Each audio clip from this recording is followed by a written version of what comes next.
আপনি তো ট্রাফিক নিয়ন্ত্রণ করছেন, ওই যে ট্রাফিক পুলিশ তো জয়েন্ট করেছে, কাজে যোগ দিয়েছে, আপনার সাথে পাশাপাশি করছেন। জি, আমাদের রেজিমেন্ট থেকে বলা হয়েছে যে এখনো নির্দেশ দেওয়া হয়নি, এখনো বলছে দায়িত্ব পালন করতে, তাই আমরা এখন দায়িত্ব। আচ্ছা, আপনি কি নোয়াখালী কলেজ? মহিলা কলেজ। আচ্ছা,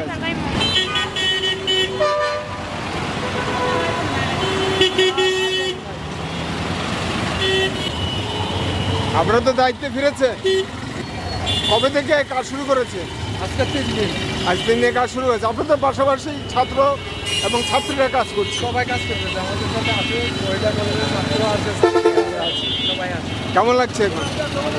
এত নিজে দায়িত্বে ছিলেন, এখন আসছেন শহরের এই যে যানজট, এখন তো অনেকটা নিয়ন্ত্রণে, পুরোটাই স্বাভাবিক হয়ে আসছে, আমরা সব কিছু নিয়ন্ত্রণ করতে। আচ্ছা।